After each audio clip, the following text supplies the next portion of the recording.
Muy buenos días. Hoy es día domingo 12 de abril. Entonces estamos continuando con el tema que continuamos la semana pasada con el tema de la profecía bíblica. Y en realidad es algo que Dios ha estado poniendo en nuestros corazones ya desde hace algún tiempo, de hablar de la profecía bíblica, sobre todo por lo que estamos viviendo aquí en el Ecuador, en el mundo entero. Estamos hablando justamente de los eventos del futuro, pero la semana pasada hicimos una introducción y estábamos viendo algunos eventos del futuro, lo que va a pasar, lo que está pasando en el mundo, qué es lo que está sucediendo ahora. Y decíamos de que como nosotros como pueblo de Dios estamos mirando como su iglesia lo que Dios está haciendo en el mundo. Y obviamente las señales que en Mateo capítulo 24 se hablan son las señales para las naciones. Y el mundo está, es como que Dios le está hablando al mundo y le está diciendo: hey, y ya vengo, y mi venida, mi llegada está pronta. Entonces es súper importante de que nosotros entendamos que estas señales es unas señales para el mundo entero, ¿verdad? Para la gente no creyente, de todo lo que está por venir, ¿verdad? Entonces, las señales no son para el pueblo de Dios, las señales son para las naciones. Y eso es algo que estamos estudiando y que algo que tenemos que tener en claro, ¿no? Entonces, lo que nosotros estamos viendo es lo que la Biblia llama el principio de dolores. Estamos empezando, obviamente es algo diferente, es por primera vez que nosotros estamos experimentando algo a nivel mundial, pero también hablamos de hacia dónde se está dirigiendo todo esto, ¿no es cierto? Y decíamos de que esto se está dirigiendo es justamente al establecimiento de el anticristo aquí en la tierra. Algunos les llaman esto el nuevo orden mundial, pero obviamente las profecías bíblicas hablan de que vendrá una persona que estará a cargo de este mundo, y obviamente será el último gobierno, imperio de una persona gentil aquí en este mundo. Luego pues hacia allá está yendo todo eso, pero antes de que el anticristo se manifieste, entonces la iglesia será trasladada, será arrebatada a los cielos para encontrarse con el Señor Jesucristo y estar con Él para siempre, según Él lo prometió en Juan 14, del 1 al 3. Y por último vimos de que empezará después del arrebatamiento, pues aquí lo que se conoce con el nombre de la tribulación y la gran tribulación. Y el anticristo será vencido por el Señor Jesucristo en su venida. Bueno, eso es un resumen de lo que nosotros hemos hecho como una introducción a lo que vamos a estar hablando. Así que hemos decidido tomar en serio el asunto del estudio de esto, y obviamente no podemos estudiar profecía y los eventos del futuro sin estudiar el libro de Daniel y sin entender de qué se trata este libro. Así que en esta mañana vamos a empezar a estudiar el libro de Daniel y dar una introducción al libro de Daniel, que es importante que nosotros entendamos esto. Y quiero que pensemos en esto. ¿Por qué es importante estudiar el libro de Daniel? Para entender el asunto profético y el asunto de los eventos del futuro. Muchas de las cosas que estamos hablando del futuro tiene que ver con el pueblo de Israel, ¿sí? Por ejemplo, todo lo que estamos hablando de la gran tribulación, la venida del anticristo y todo eso tiene que ver con el cumplimiento de todas las cosas que Dios dijo a Israel que sucederían antes de su venida. Entonces, como nosotros sabemos, en el Antiguo Testamento la iglesia era un misterio. En el Antiguo Testamento no se dio a conocer a la iglesia, sino que todas las profecías apuntaban y todo el cumplimiento profético tiene que ver con la nación de Israel. Y claro, hay un tiempo que vamos a estar mirando, que es el tiempo de los gentiles, que empezó justamente en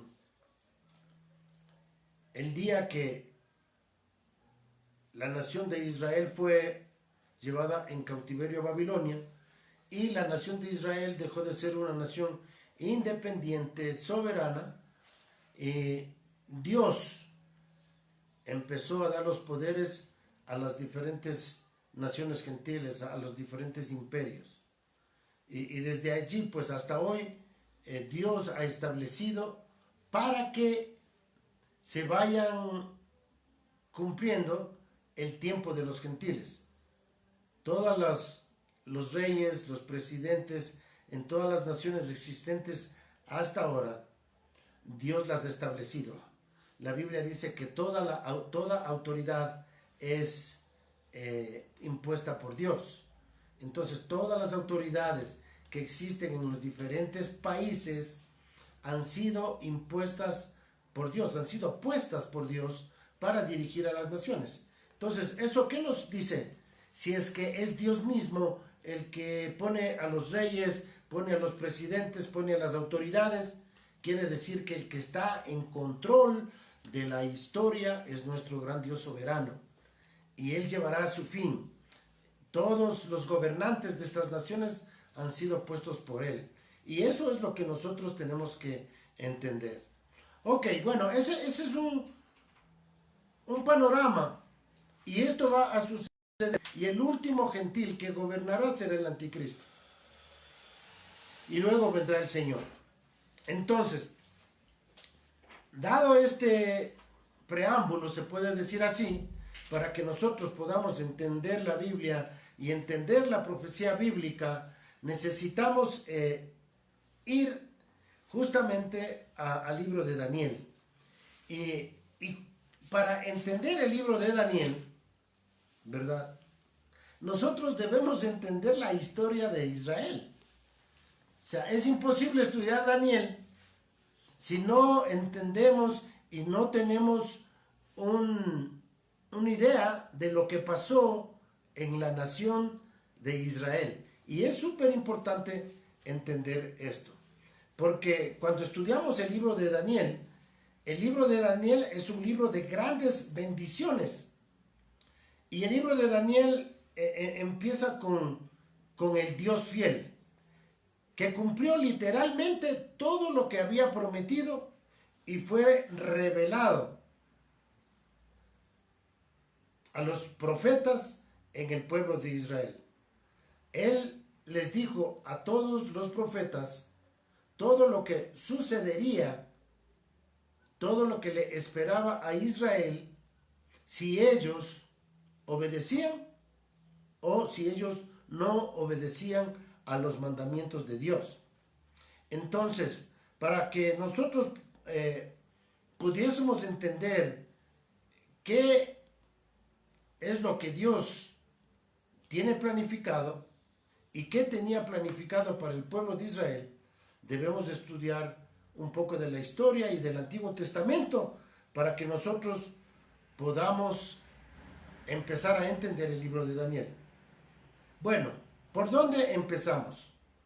Empezamos la historia del pueblo de Israel justamente con el llamamiento que Dios hizo a Abraham, ¿verdad? Bueno, si nosotros nos vamos desde Génesis, en el capítulo 1, vemos ahí la creación del hombre, la caída del hombre, vemos luego que viene el diluvio, y después del diluvio tenemos un tiempo ahí, y luego viene la Torre de Babel. Eso fue lo último que Dios trató con toda la humanidad. Y en Babel nacieron estos grupos de naciones, las naciones paganas, que se rebelaron contra Dios y Dios les mandó confusión de lenguas porque justamente ellos querían llegar a Dios a su manera. ¿Sí? Entonces Dios les esparció, confundió sus lenguas y de ahí nacen los idiomas. Y de estos pueblos se forman el pueblo de los caldeos. Una de estas naciones era la nación de los caldeos.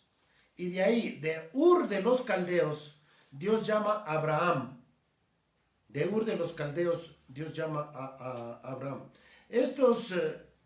Los caldeos, se encontraban en lo que hoy es Kuwait.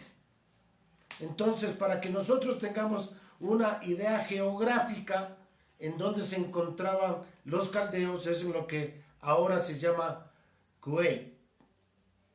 Entonces,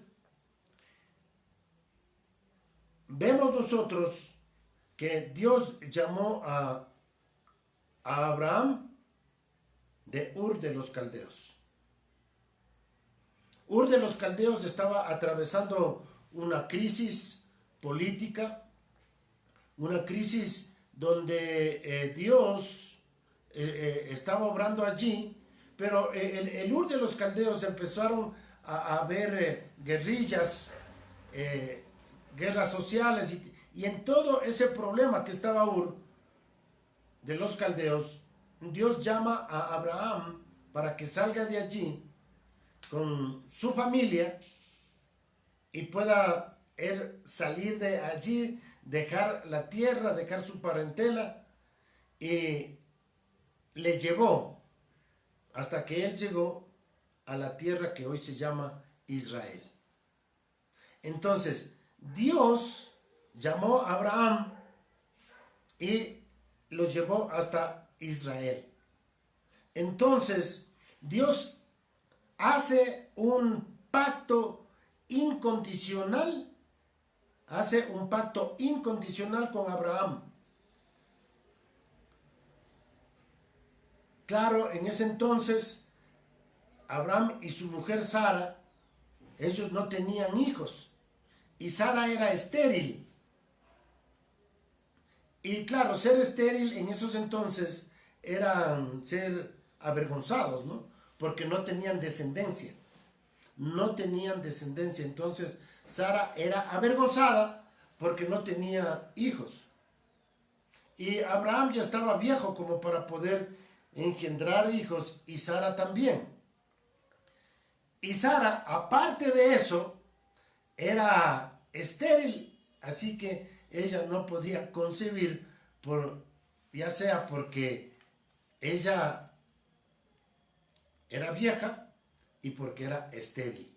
Solamente un poder sobrenatural podría hacer el milagro para que ella pudiese tener descendencia. Entonces sabemos de que para Dios no hay nada imposible. Entonces, y esto es algo que nosotros, especialmente que estamos viviendo en este tiempo, es súper importante para nosotros entender de que para Dios no hay nada imposible. Él puede hacer lo que Él quiere. Así que, mis hermanos, yo sí les animo a que nuestra confianza tiene que estar en nuestro Señor Jesucristo. En estas situaciones que estamos viviendo, pensemos, para Dios no hay nada imposible. Lo único imposible para Dios es hacer cosas que se van contra sus atributos. Dios no puede hacer cosas que van en contra de sus atributos. Todo lo que Él hace va a estar conforme a sus atributos. Por ejemplo, Dios no puede mentir. Eso Dios no puede hacer. Dios no puede mentir. Dios no puede ser infiel. Dios no puede ser infiel. Dios no puede dejar de ser misericordioso. O sea, Dios no puede hacer las cosas que se van en contra de su carácter. Y aquí esto es una meditación y una reflexión que nosotros tenemos que hacer. Y debemos pensar, de las cosas que yo estoy haciendo, ¿qué atributo de Dios se refleja en eso? ¿Qué atributo de Dios se refleja en eso? Muchas cosas podemos hacer, aparentemente cosas buenas, pero las motivaciones pueden ser malas. Entonces, cuando Dios hace las cosas, Él lo hace con su mente y su corazón, ¿verdad? Nosotros tenemos que fijarnos en cómo nosotros estamos haciendo las cosas. ¿Cómo estamos haciendo las cosas? No debemos hacer las cosas si no están conforme al carácter de Dios y conforme a los atributos de Dios. Es súper importante esto. Dios hizo un pacto con Abraham. Él le prometió una tierra y que esa tierra que él iba a tener era una tierra en perpetuidad. Es decir, que una vez que Dios les dé la tierra, esa tierra va a ser de ellos para siempre. Y esa tierra se llama Israel. Entonces Dios hizo un pacto de que ellos iban a tener un territorio perpetuamente. Dios hizo un pacto para que a través de Abraham venga la simiente, un hijo, un varón, un libertador. Pero Abraham no solamente que tuvo un hijo, sino que él tuvo muchos hijos. Muchos hijos. De hecho, Abraham tuvo ocho hijos. El primer hijo que tuvo fue en Agar, Ismael. Luego tuvo en Sara, su hijo Isaac. Y también tuvo 6 hijos en Cetura. Pero el hijo de la promesa era Isaac. Isaac tuvo 2 hijos en Rebeca. Y el uno se llamó Esaú y el otro se llamó Jacob. Así que Dios escogió a Jacob para cumplir su propósito. Dios amó a Jacob más que a Esaú. Bueno, en Romanos el capítulo 9 nos habla de que Dios amó a Jacob y aborreció a Esaú. Pero en realidad la palabra aborrecer no quiere decir odiar, sino que lo que significa esto es de que Dios amó a Jacob, lo escogió para cumplir sus propósitos a través de su vida. Y esto me ha hecho pensar a mí muchísimo, ¿no? Eso no quiere decir que Dios no amó a Esaú. Dios amó a Esaú. Pero en comparación al amor que Dios le tenía a Jacob, pareciera como si le aborreciese. Pero Dios sí amó a Esaú. Imagínense cuánto Dios nos ha amado a nosotros. Si Dios nos ha amado a nosotros, quiere decir de que Dios también tiene un propósito para nosotros. A los que Dios ama, Dios da a conocer su plan, sus propósitos. Dios les da la sabiduría para que puedan llevar a cabo sus propósitos.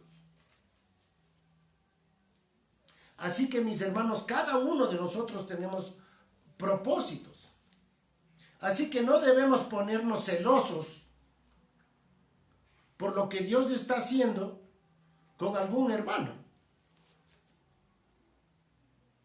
Porque Dios cumple sus propósitos a través de las personas que Él ha elegido, que Él ha escogido, ¿verdad? No todos vamos a ser Billy Graham, no todos vamos a ser un Samuel Pérez Millos, no todos vamos a ser un cualquier nombre que usted pueda poner de aquellos hombres famosos dentro de la vida cristiana. Pero de seguro que Dios nos escogió a cada uno, nos dice Efesios el capítulo 2, versículo 10, para que nosotros andemos en las obras que Él preparó de antemano. Así que, mis hermanos, dediquémonos a tener un tiempo con Dios personal, para que personalmente Dios nos hable a cada uno de nosotros y Dios nos muestre cuál es el propósito que Dios tiene para mi vida.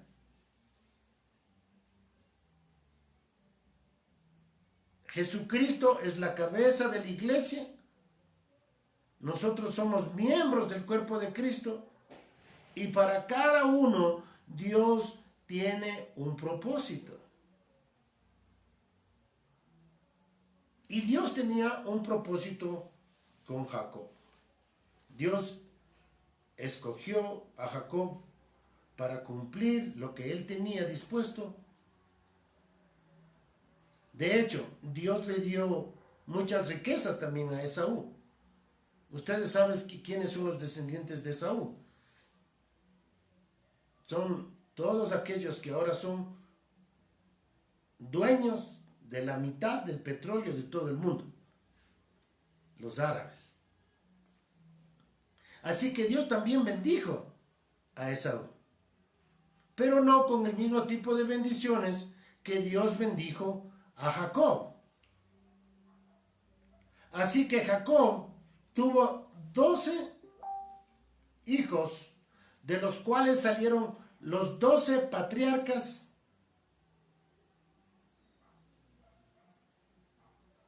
de Israel. Pero Dios eligió a una de las tribus, a uno de los patriarcas de los 12, para que se manifieste a través de él, se manifestara el reino, el reinado y el rey que tenía que venir. Entonces Dios escogió a la tribu de Judá para que a través de esa tribu pues venga el rey.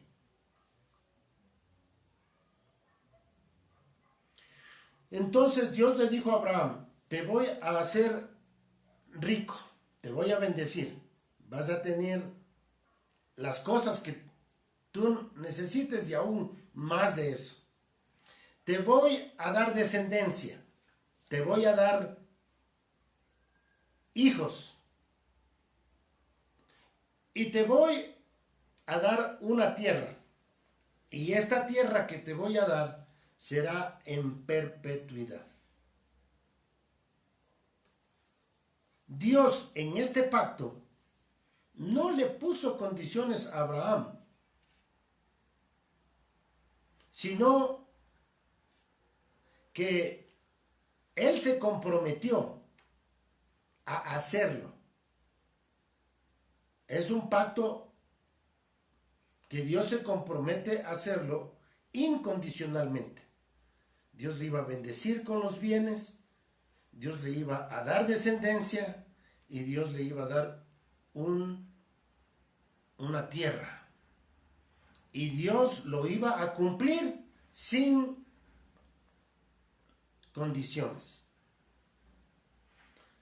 Lo que sí tuvo condiciones era el que él pudiese disfrutar de estas bendiciones.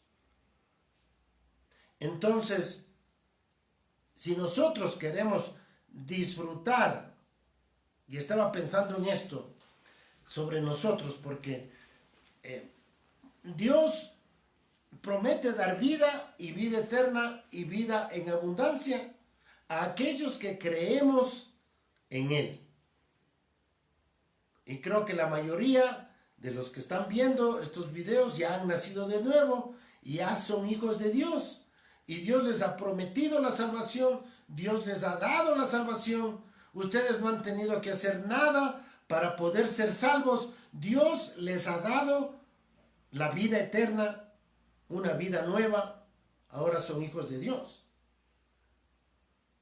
Simplemente por haber creído. Pero disfrutar de la vida eterna, disfrutar de las bendiciones, viene por tener fe, obedecer y depender de la gracia de Dios. La única manera que nosotros podemos disfrutar de las bendiciones de Dios que hemos recibido por gracia y misericordia es si nosotros nos sometemos a Él, creemos en Él y dependemos de su gracia y obedecemos en base a todo lo que les acabo de decir. Nuestra obediencia hace que nosotros podamos disfrutar de las bendiciones que ya tenemos. Es triste ver que hay personas que se llaman hijos de Dios que viven vidas amargadas. Es triste, muy triste ver que los hermanos están amargados, a pesar de que son salvos y son hijos de Dios, porque no confían, no viven, no obedecen, no hacen lo que Dios dice, y entonces vemos ahí un problema. Se quedan enanos espiritualmente, no crecen espiritualmente, no tienen la capacidad de discernir las cosas espirituales y empiezan a vivir una vida subjetiva, confiando en sus pensamientos, en sus emociones, en sus percepciones, en lugar de simplemente rendirse a Dios, obedecer a Dios y hacer lo que Él quiere que hagamos. Y seguir. Entonces, Dios hizo un pacto incondicional con Abraham.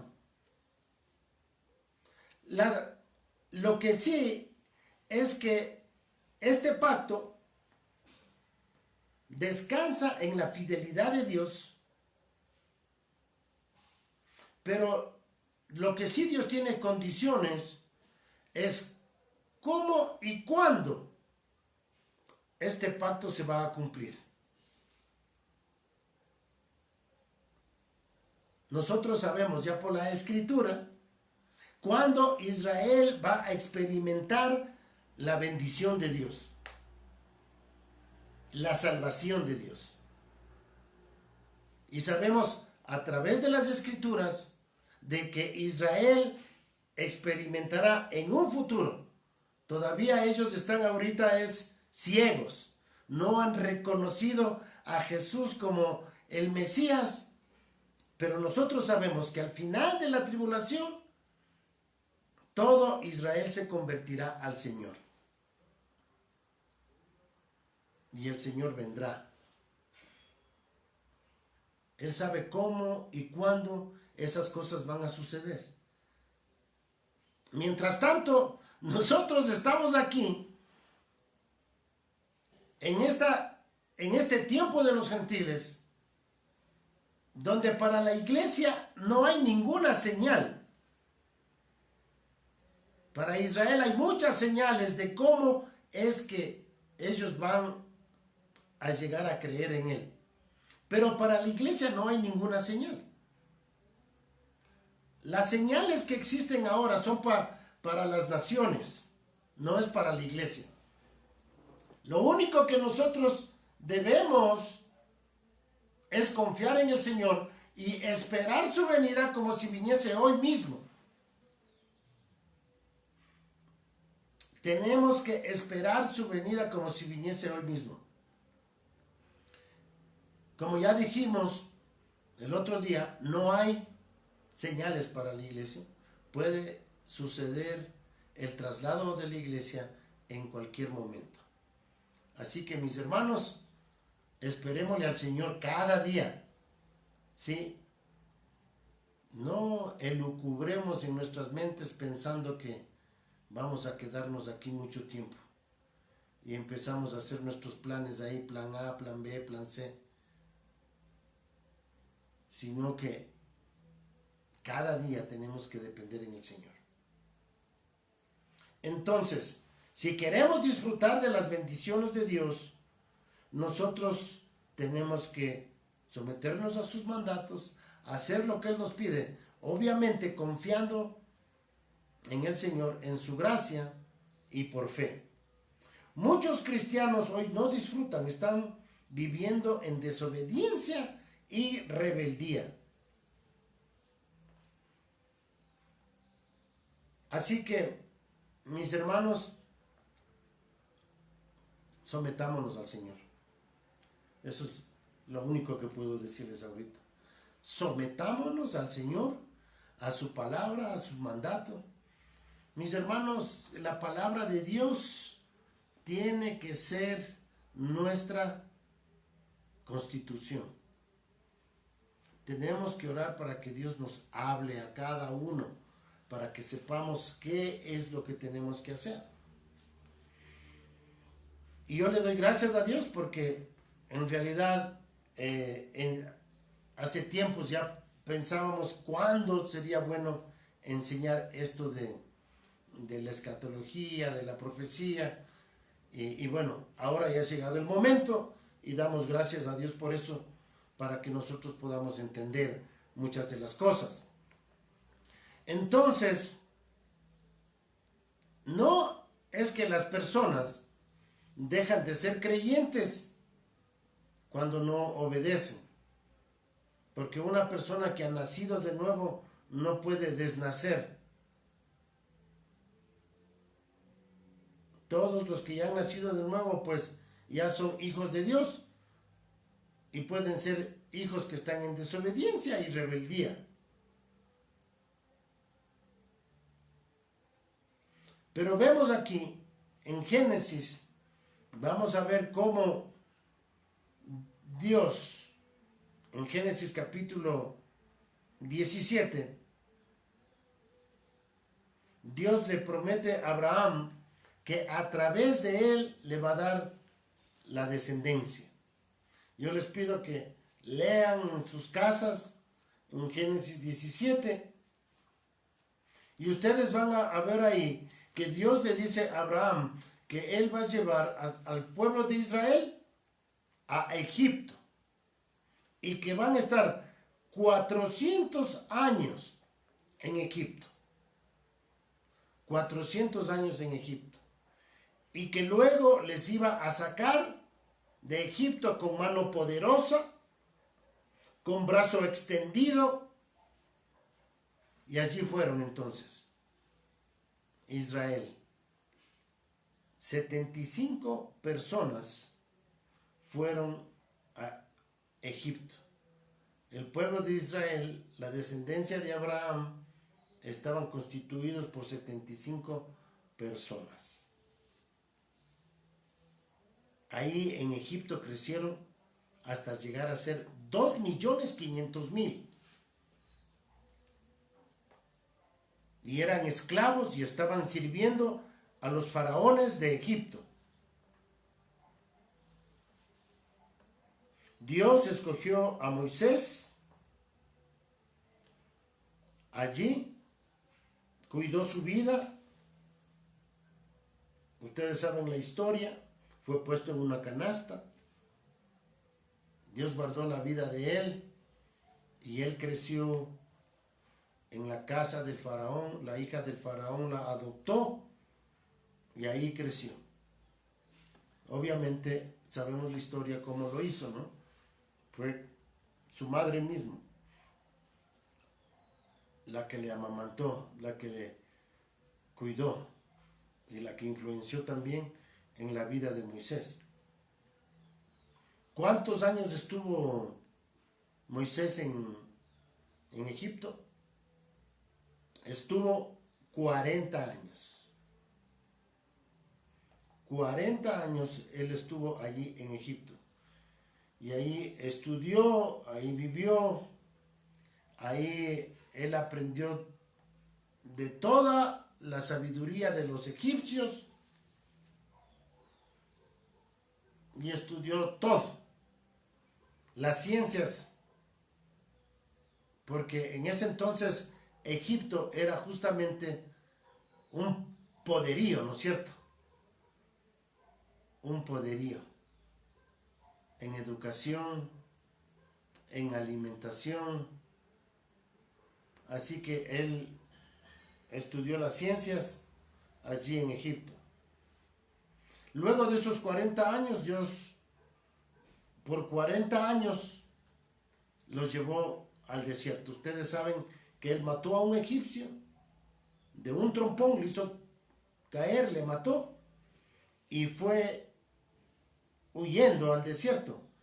Y por 40 años Dios lo tuvo ahí en el desierto, poniendo en práctica todo lo que él había aprendido. Aprendió a conocer el desierto, aprendió la geografía del desierto, a cómo sobrevivir en el desierto.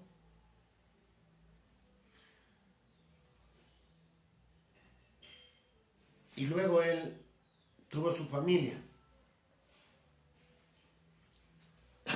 su esposa, sus hijos. Y ahí en Éxodo capítulo 3 Dios les llama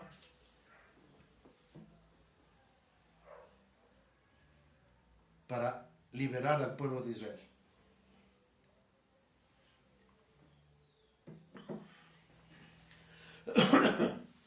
Dios les llama para liberarle, para que él pueda ir y liberar al pueblo de Israel. Dios se lo aparece ahí en la zarza que ardía y no se consumía.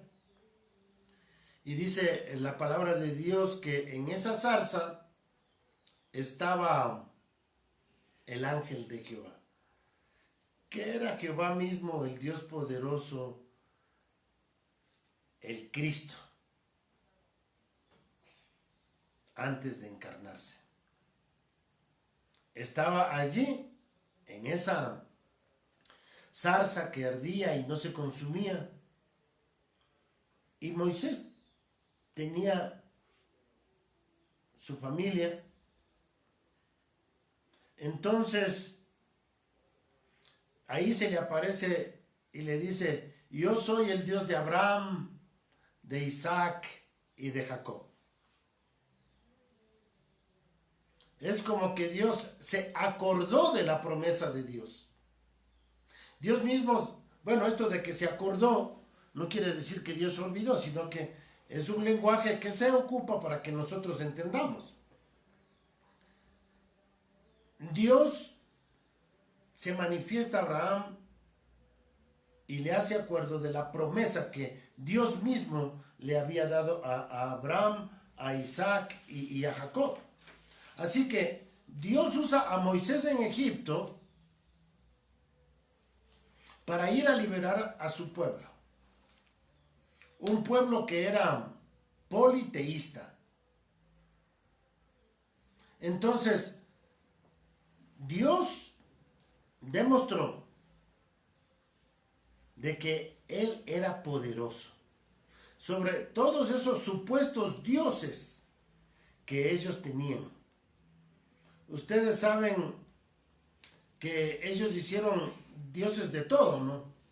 Hicieron dioses del río, dioses de la luna, dioses de los escarabajos, dioses del sol, de la luna. Entonces, cuando vinieron las plagas de Egipto, en cada una de esas plagas estaban representadas los dioses de Egipto. ¿Qué nos enseña esto? Porque en realidad no eran dioses, sino que eran las creencias que ellos tenían. Y obviamente las huestes de las tinieblas, Satanás, les tenía a ellos engañados, haciéndoles creer todas estas cosas.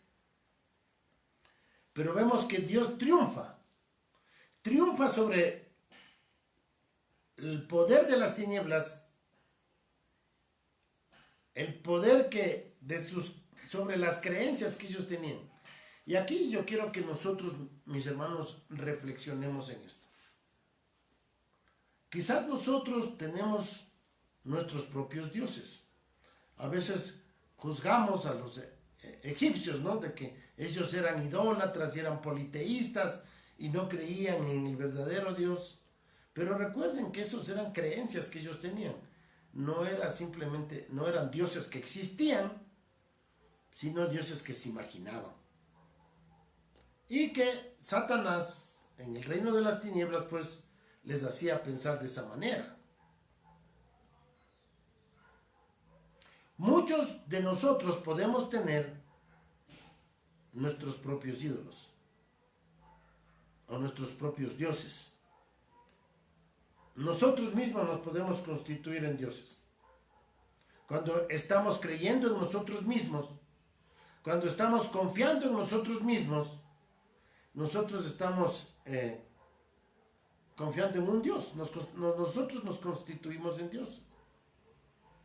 O podemos confiar en otras personas, o peor, podemos confiar en cosas, en dinero, etcétera, etcétera. Nosotros mismos nos podemos constituir en dioses. Dios por fin saca a Israel de ahí, de Egipto.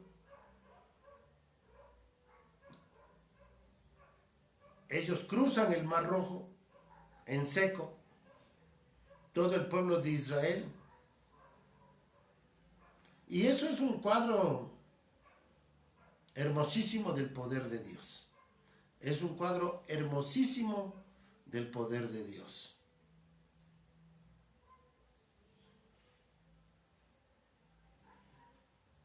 De la misma manera nosotros hemos sido libertados. Faraón representa a Satanás. Nosotros hemos sido librados del poder de las tinieblas, según Colosenses 2, 14 y 15. Faraón representa a Satanás. Entonces, vemos ahí de cómo Dios les libra. Ok, Dios entonces les saca de Egipto y les lleva al desierto. El desierto es el lugar de disciplina, mis hermanos. Dios disciplinó a Israel. ¿Por qué Dios tenía que llevarles a un lugar de disciplina, al desierto? Porque Dios conocía a Israel. Era un pueblo rebelde, contradictor. Y muchas veces nosotros también necesitamos ir al desierto, donde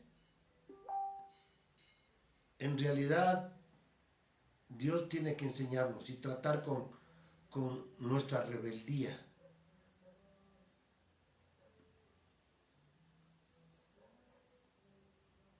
Muchos de nosotros no queremos obedecer a Dios.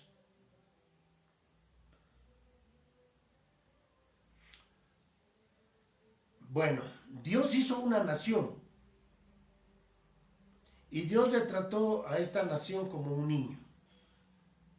Y ahí Dios les lleva a Israel y les da de comer y les da maná del desierto.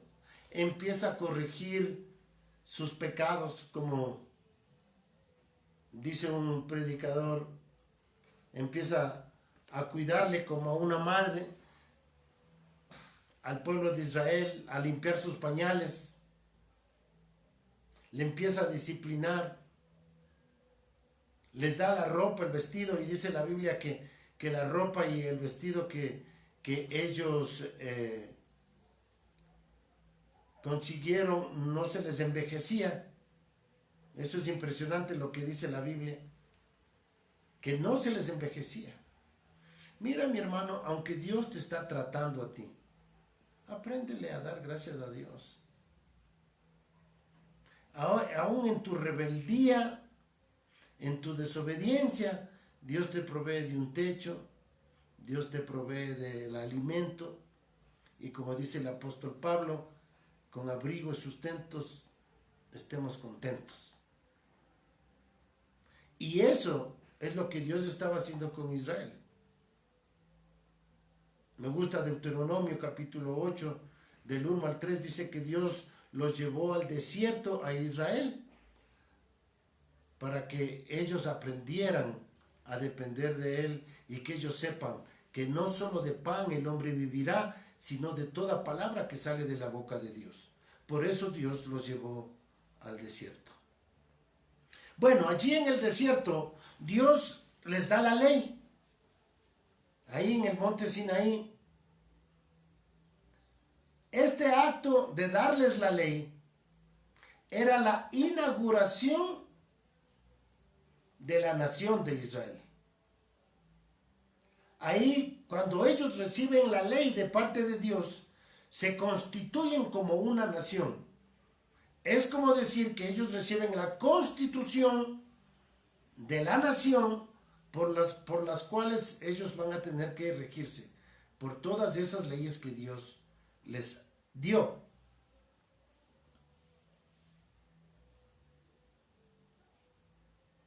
Entonces, ¿cómo es que Dios les dio la ley? Dios hizo pactos y alianza con el pueblo de Israel. ¿Cómo en ese tiempo se acostumbraba a que los reyes hacían alianza con sus vasallos, con sus súbditos? Entonces, de la misma manera, esta constitución de la ley del pueblo de Israel sigue este mismo formato.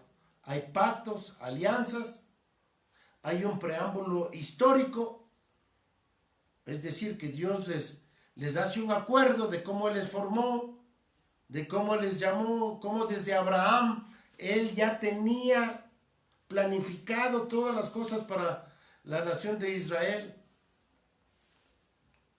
Hay un preámbulo histórico.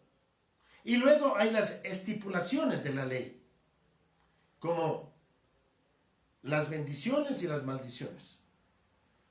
En estas leyes, Dios promete darles bendiciones cuando ellos obedecen, cuando ellos cumplen la ley, pero también les da las consecuencias y las maldiciones si no cumplen la ley.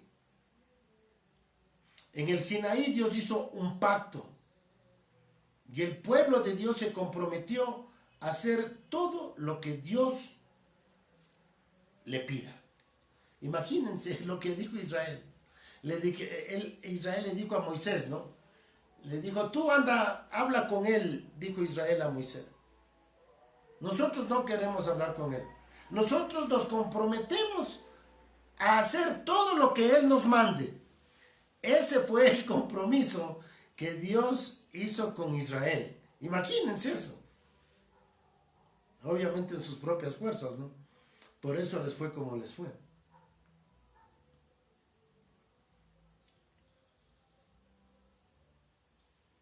Así que, imagínense, un viaje de 3 semanas, es decir, que para cruzar el desierto y llegar a la tierra prometida, solo se demoraban 3 semanas. ¿Cuánto les tomó a ellos? 40 años en cruzar el desierto. ¿Por qué se demoraron 40 años? Porque fueron desobedientes, porque eran rebeldes, contumaces, contradictores, infieles a Dios. Por eso se demoraron. Y es más, Dios les mató en el desierto. No les permitió entrar a la tierra prometida. Y esto es una lección para nosotros, mis hermanos. Si nosotros insistimos, y esto es una advertencia que Dios hace para su pueblo, si nosotros insistimos en ser rebeldes, en ser contradictores,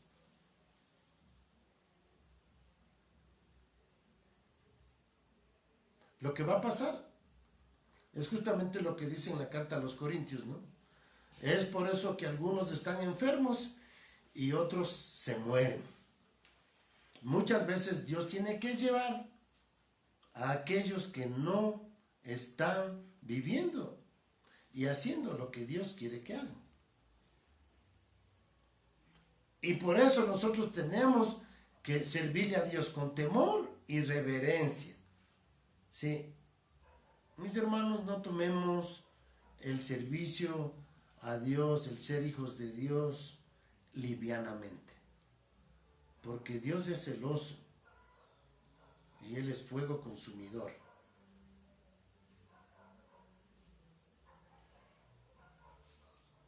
Así que Dios, por su misericordia, no por otra razón, permitió que la siguiente generación de Israel pudiese entrar en la tierra prometida. Y lo hicieron por el lado del oriente, por el río Jordán. Ustedes conocen la historia de cómo cruzan el río Jordán. Y Jericó fue la primera ciudad que ellos conquistarían. La primera, la primogénita. ¿Qué quiere decir la primogénita? Como estudiamos en el Antiguo Testamento, el primogénito era que le pertenecía al Señor. Todo primogénito es de el Señor. Entonces, todo lo que ellos iban a conquistar, a obtener en Jericó, ellos no debían tomar nada para ellos. Porque era una ciudad primogénita. Todo lo que ellos conquisten le pertenecía a Dios. Todo lo que ellos tengan, eso era para Dios, para el servicio de Dios. Pero ¿qué pasó? Como siempre, hay algunito que es desobediente. Y en lugar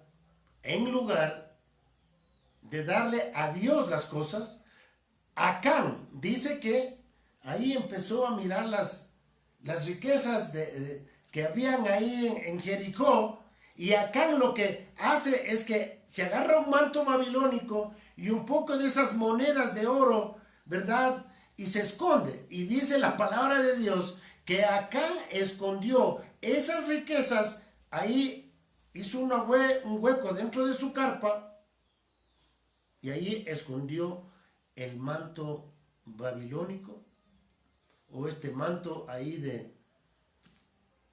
de donde ellos conquistaron ahí en Jericó, y las monedas. Y tenía él escondidito ahí dentro de su carpa, en un hueco, y el plan de él era, a donde quieran que ellos se movían, simplemente lo desenterraba y los llevaba con él. Cuando yo veo esto, mis hermanos, yo me pregunto, ¿qué estamos nosotros escondiendo que a Dios no le agrada? ¿Qué tenemos en nuestra carpa que no nos permite experimentar las bendiciones de Dios?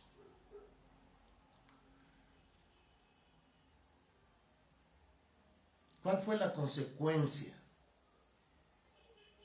que tuvo el pueblo de Israel? Porque Acán guardó este manto, estas monedas ahí dentro de su tienda. La siguiente ciudad que ellos tenían que ir a conquistar era la ciudad de Ai.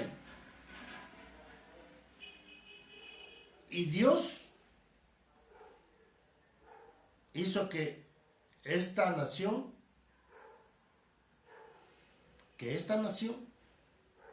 le venciera a Israel. Y cuando luego le van a consultar a Dios que por qué Dios ha permitido que ellos sean derrotados, Dios le muestra a Moisés y al pueblo de Israel por qué ellos fueron derrotados. Y la razón por la que ellos fueron derrotados era porque Acán había guardado estas cosas que no tenía que guardar. Que el Señor nos libre de los Acán. Mis hermanos, oremos para que Dios tenga misericordia, que Dios no permita que nosotros podamos ser destruidos, porque Dios al que ama castiga y azota a todo aquel que recibe por hijo. No pensemos de que Dios no puede disciplinar a su iglesia hoy en día. A veces abusamos de la gracia. Y si bien es cierto que Dios es paciente, un día se acaba la paciencia, la misericordia, y Dios tiene que ejercer su disciplina. Y como ya dije en Primera de Corintios, ahí en el capítulo 11, vemos cómo Dios ejecutó la disciplina ahí en la iglesia de Corinto. Así que mis hermanos, no escondamos las cosas que estamos escondiendo, pongámoslos en las manos de Dios, saquémoslo todo a la luz para que Dios obre en su pueblo. Bien, eso es lo que pasó con eso. Hermanos, siempre va a haber derrota cuando hay desobediencia. Solamente cuando obedecemos a Dios, nos sometemos a su palabra, va a haber victoria. Después de esto viene en el tiempo de los jueces, mis hermanos. Y ahí vemos en el tiempo de los jueces que suben y bajan. Y el pueblo de Israel unas veces clama a Dios, otras veces sigue haciendo su propia voluntad.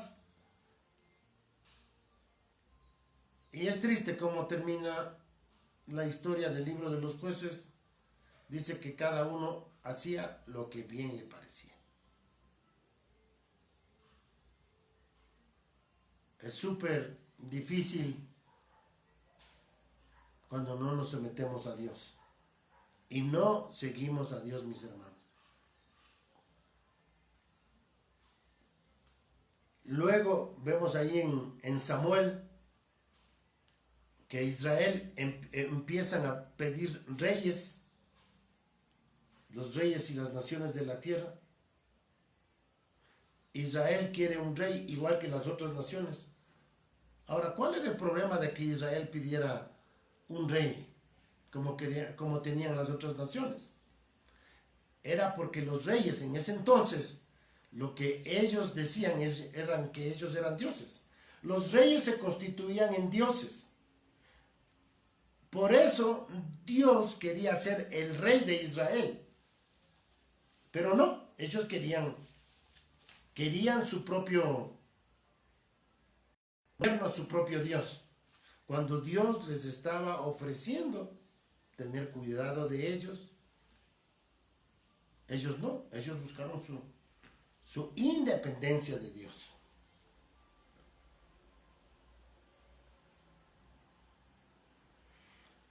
Dios les dio a Saúl como rey, y ya conocemos la historia de Saúl, cómo terminó Saúl.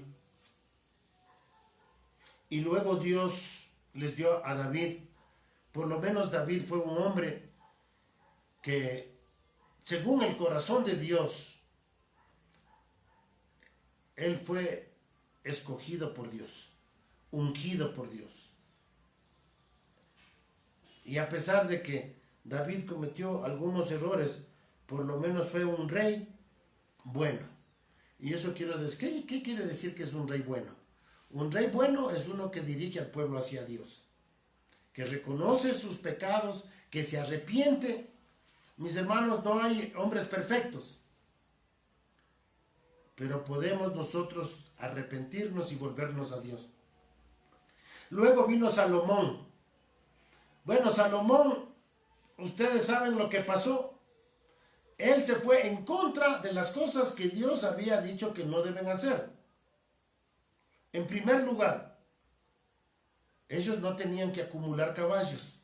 Eso fue una de las enseñanzas de Dios para Israel. No acumulen caballos, porque los caballos se usaban para la guerra. En cambio, Dios dijo, yo pelearé por ustedes. Así que no necesitan caballos. No acumulen caballos. Dios les dijo, no acumulen dinero, oro. No acumulen. Dios suplirá todas vuestras necesidades. Y tampoco no tenían que tener muchas mujeres, sino una. ¿Qué hizo este Salomón?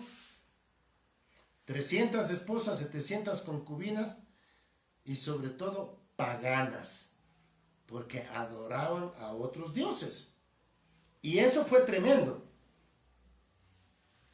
Así que la idolatría, Dios repudia con todas las fuerzas de todos sus atributos. La idolatría. Muchos de nosotros podemos tener ídolos, como ya dije. El dinero puede ser un ídolo, la avaricia puede ser un ídolo. Para algunos, sus vacaciones son un ídolo. Nadie toca mis vacaciones. Sagrados los feriados. Nadie los puede tocar. Y tenemos ídolos por ahí. Dios quiere que le entreguemos todo, mis hermanos. Toda nuestra vida, todo lo que nosotros somos, todo lo que nosotros tenemos, todo lo que nosotros esperamos ser, Dios quiere que lo entregamos a Él. Así que, por consecuencia de los pecados de Salomón, Israel es dividido. Y las 10 tribus del norte, liderados por Jeroboam, empiezan a adorar a sus propios dioses. ¿Qué significa Jeroboam? Jeroboam significa el que enseñó a Israel a pecar. Imagínense, ese fue el apellido de Jeroboam. ¿Cómo te llamas? Jeroboam. ¿Y tu apellido? El que enseña a Israel a pecar. ¡Qué tremendo nombre!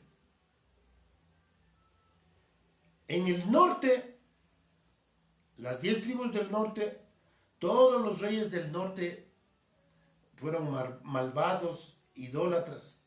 Hubo uno que se llamó Onrib, que estableció la ciudad de Samaria. Pero en el año 721, antes de Cristo, vinieron los asirios y llevaron cautivos a las tribus del norte y Samaria fue destruida. Así que ellos fueron llevados a Asiria. Entonces, ¿qué hicieron? Aquí en Samaria se mezclaron judíos, gentiles, y bueno, y todo, a la final Dios tuvo que destruirlo. Todo esto que pasó era una advertencia para las 2 tribus del sur, Judá y Benjamín. Tuvieron pocos reyes buenos, los de Judá y Benjamín. Como les dije, un rey bueno es aquel que dirige a Dios hacia el pueblo. no a ellos mismos.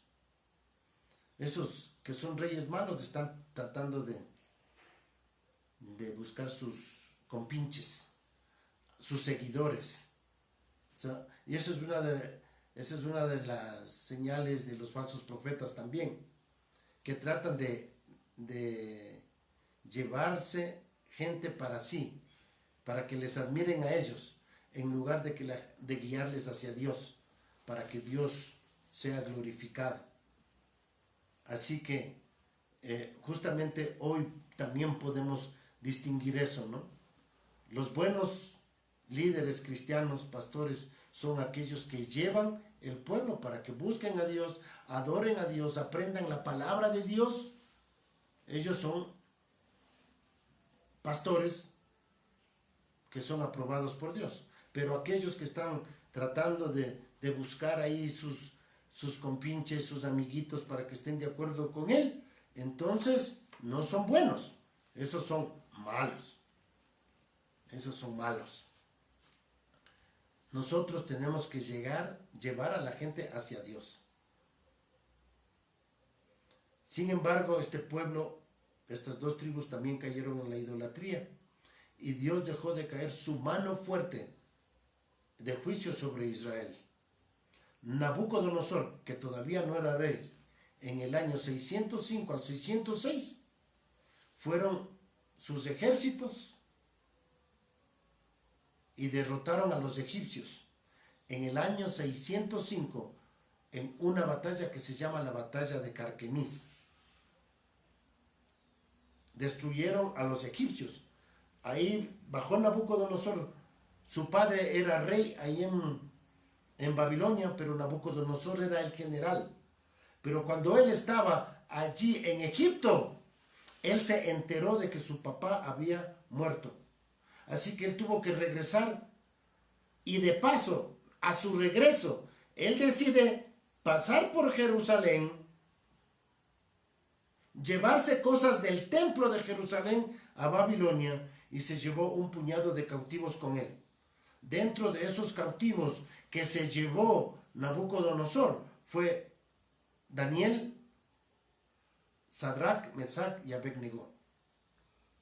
Esta fue la primera incursión de los babilonios ahí a Jerusalén. En el año 597 a.C. regresan y se llevan otro grupo de personas y de entre de esos fue Ezequiel.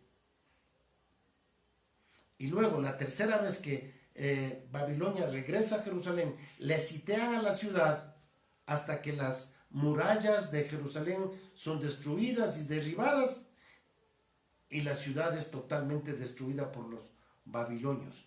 Destruyen el templo y la ciudad de Jerusalén en el año 586 a.C. Así que Israel deja de ser una nación independiente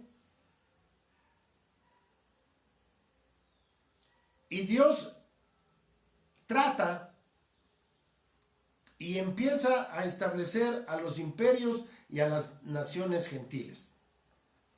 Aquí es donde empieza el tiempo de los gentiles, porque Dios permite y pone a los reyes y autoridades para que gobiernen las naciones gentiles. Cada nación tiene su propia autoridad, su propio régimen, su propia constitución, y así es como nosotros estamos viviendo en el tiempo de los gentiles. El tiempo de los gentiles es desde Nabucodonosor con el imperio babilónico. Eso va a durar hasta cuando venga el anticristo. El anticristo será el último gentil que sea autoridad en este mundo. Y luego vendrá el Señor para establecer su reino aquí. ¡Wow! ¡Qué tremendo! Nosotros, como creyentes, un día vamos a ser evaluados, juzgados en el tribunal de Cristo. Las naciones de este mundo, un día dice en el libro de Apocalipsis que va a haber juicio a las naciones. Pero los creyentes vamos a rendir cuentas en el tribunal de Cristo por las cosas que nosotros hayamos hecho mientras estábamos en este cuerpo. Así que, mis hermanos, nada va a quedar en la impunidad.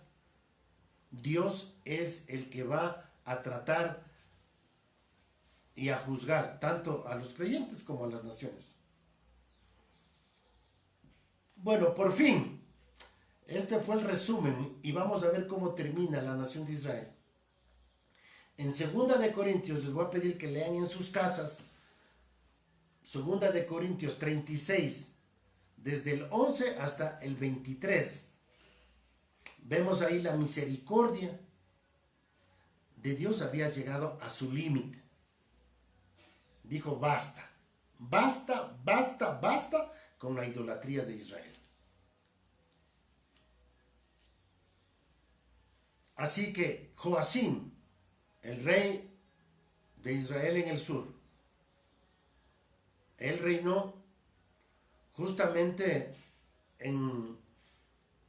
como dice ahí en el libro de Daniel, capítulo 1. Daniel capítulo 1, versículo 1.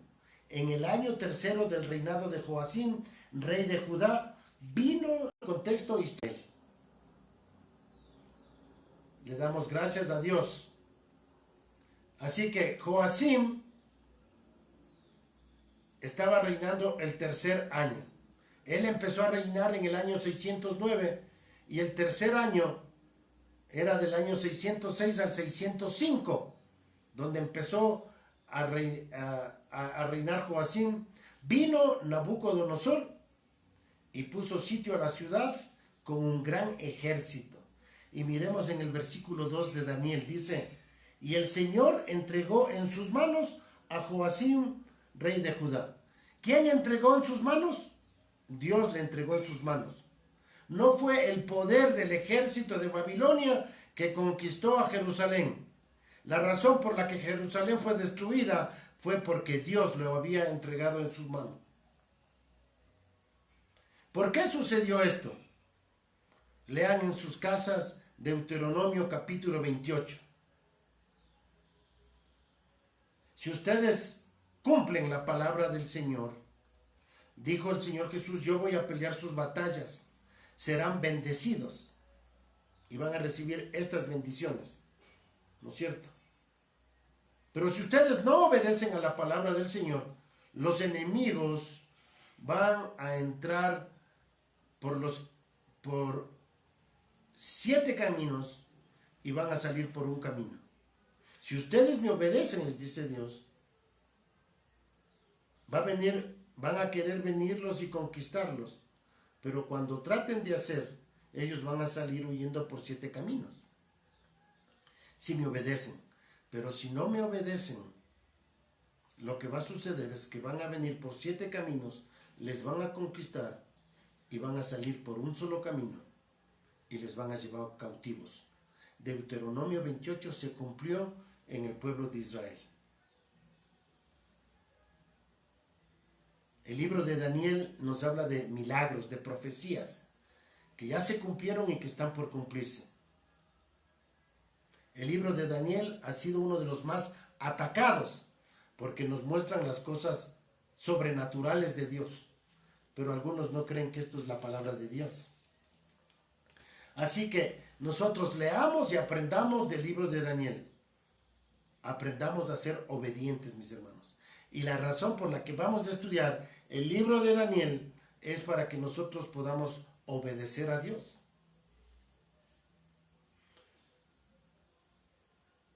Hay 2 maneras de obedecer a Dios. En primer lugar, para los no creyentes, obedecer a Dios es creer en Él. Jesús dijo, el que cree en mí, aunque esté muerto, vivirá. Y el Señor invita a todos aquellos que todavía no han creído en Él, les invita y les exhorta, les llama, les dice, cree en mí, yo morí por ti, yo di mi vida por ti, yo derramé mi sangre por ti y resucité para darte vida eterna. Nosotros los cristianos, Dios nos está diciendo, obedezcan mis mandatos. confíen, yo voy a estar con ustedes. Hebreos 9:27 nos dice que para el hombre está establecido que una sola vez muera y después de esto el juicio. Después de la muerte ya nadie podrá ser salvo. Será demasiado tarde. Así que oremos, mis hermanos, para que Dios mismo nos guíe y que el estudiar el libro de Daniel después de esta introducción que hemos hecho de la historia de Israel, lo podamos hacer comprendiendo de lo que Dios quiere hacer en este mundo. Y quiero orar por aquellos que no tienen a Jesús en su corazón y quizás al ver este video y al escuchar estas cosas les hace sentido y dicen, sí, yo quiero creer en Jesús.